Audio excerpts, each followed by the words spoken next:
welcome to this edition of our Incite Your Month collection. Each month we kick off with a short collection of ideas and recommendations from all of us at Choose to Think. Hi Harish, welcome to this episode. Hi Ramanand. So we'll start with our insightful book pick for the month. This is called Narratives and Numbers, the Value of Stories in Business. So the author is Professor Ashwath Damodaran, very famous, seen as a valuations guru, ultimate numbers guy. But then he wrote this book about how, apart from numbers, a great story can mean the difference between a great valuation and a not so great valuation. And so what I found fascinating, I just started the book, but it's already been very interesting because it has your usual collection of anecdotes and these little different types of business stories, like the bully story and the missionary story. But I think at the heart of it is that here is this kind of completely hard-headed numbers guy who says no, stories are as important as numbers, if not more. And so we've come to realize this ourselves in the last couple of years, and we've been telling others about the powers of storytelling. So if you're a data head or if you're interested in communication, check this book out. So I, Harish. I think that book is about 2 decades late, according to me. He says he missed out on some big bets that he looked at them only from a numbers point of view. And I think that is how he wrote his book on corporate finance, which was our textbook during my MBA. And I had nightmares with that subject. Had he written, taken a more storytelling view to corporate finance, I would probably have been, doing something in finance instead of what we are doing right now. So talking about decisions like that, tell me about the article for the month. Yeah, so this one is a very interesting and intriguing article. This is by a person called Emily Choi, who's the president and chief operating officer of Coinbase, and she writes about how we make decisions at Coinbase. Right, Coinbase is what they call a written culture. Everything is codified, everything is written in documents. It resonated with me. I think we probably have spent more time recording with each other this year than on calls otherwise, right? And we have also been proponents of the written culture. So, decision making is something which is a big thing for a lot of companies, right? How do people take decisions in a company? And this article was very interesting because she talks about a couple of tools that they use. One of those tools is called rapid, like how all these acronyms go, right? Where recommend, agree, perform, input, and decide. Those are the things that the word stands for. And decide is only one person is, and these are typically decisions which will be impacting multiple departments and functions, but they insist that only one person takes the decision, and that person actually has a record of all the views of everyone else who are involved in that document. So it's a good combination of how to use written culture and have these things codified so that things are just easy. You don't have to think every time about what to do, how to do the steps, and you can just get started. Great. From that, should we move on to our book summary of the month? Oh yeah, book summary again was very interesting that we read. This is a book called The Rogue Waves by Jonathan Brill, and I think he paints a brilliant picture of how in the high seas there are a lot of these small waves that are there all the time, but some at one point of time all these waves sort of come together, and then they form this huge rogue wave, and rogue waves are quite common in the high seas, and then these waves can be as high, as tall as a ship, and the so-called perfect storm, everything suddenly coming together. And he takes this analogy to the world of business, right, where he says that there are a lot of these so-called trends that are happening, like we talked about the whole data economy and gig economy and emerging technology and all these things.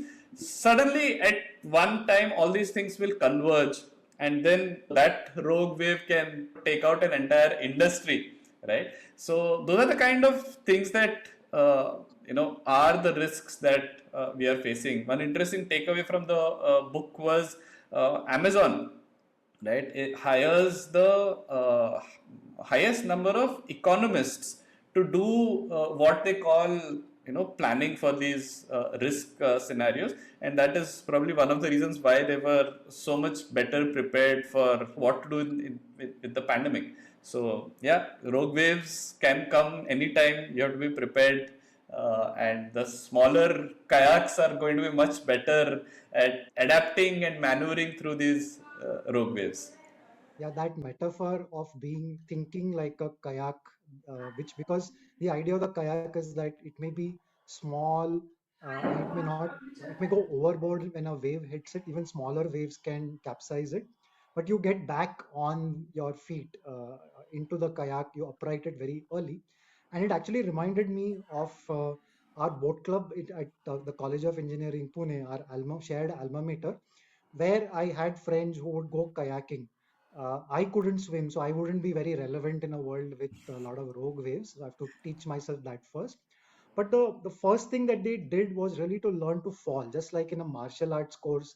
You first learn to fall. So they would sit on the kayak, fall, learn to upright it, and then they could go about actually learning to paddle the kayak. So I think a lot of very useful lessons from this book, and a very useful metaphor that is going to be very sticky for me.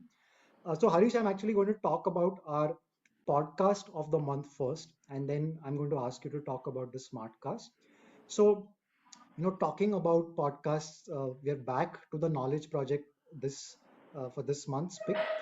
It has the guest Walter Isaacson, very famous for his biographies of everyone from Steve Jobs, Da Vinci. His most recent book is about gene editing, the race for CRISPR, and Jennifer Doudna, who won a Nobel, I think, last year. And so Walter Isaacson has really studied curious people, and the title of this episode is How Curiosity Fuels Creativity.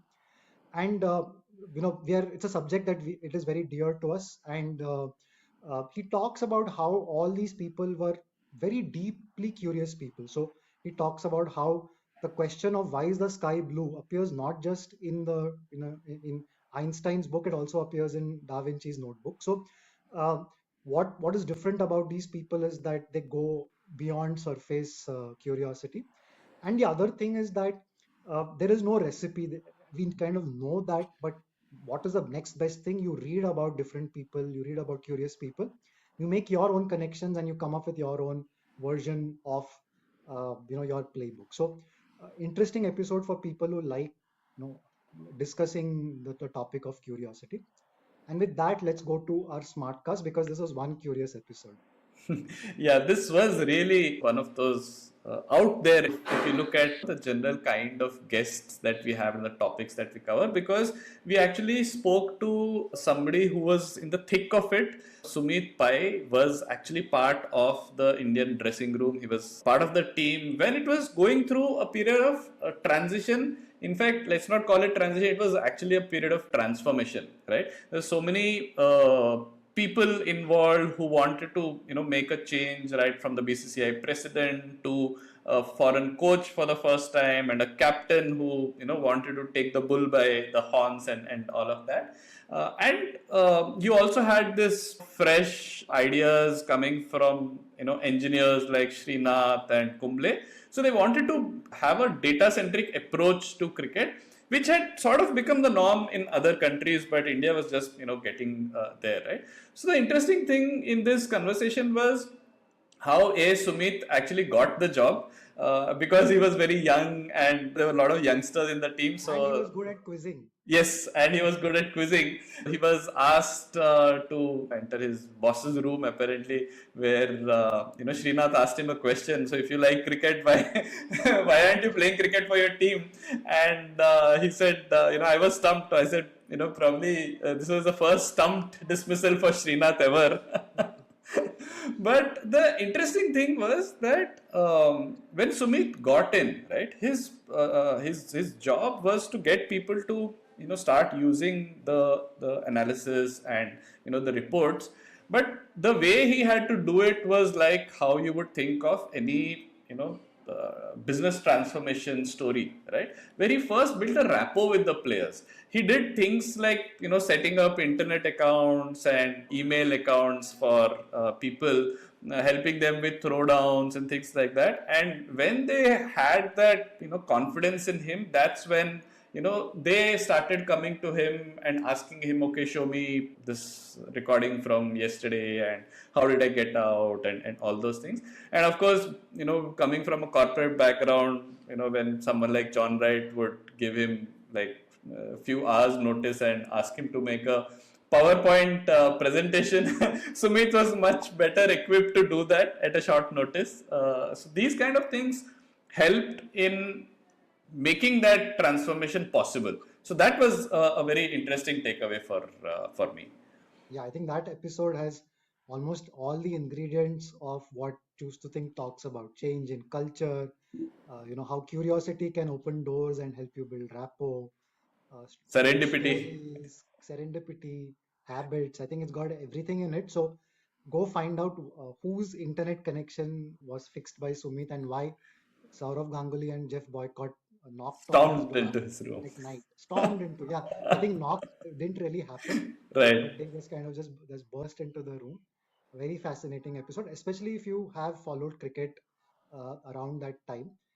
It really, 2 decades later, I think you can see all those things now just part and parcel of the. So they were actually living the future. Right. Yeah. All right. So with that, let's conclude with our habit tip for this month.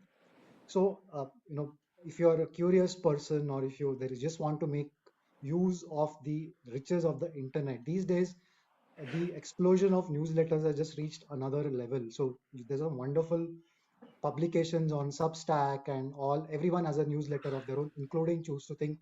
So if you're struggling to manage this glut of newsletters, and it's part of your maybe your work account, your personal account, and you're getting all this guilt of having all these unread emails, and it's actually just become too much. One thing that we advise you to do, which we've ourselves implemented, is to have a separate inbox to subscribe to these newsletters.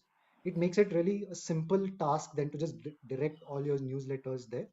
And then if you can uh, combine this with a slot in your week where you go and just look through, like you would look through maybe a Twitter feed or a LinkedIn account of yours, just go through it, and then you'll be much less guilty about having to treat it as email. So that's our big tip from Choose to Think for this month. So I think, Harish, with that, we've come to the end of this episode, the second last one for this year. So I think we'll be back with the final episode for this year. So see you next year. Thank you.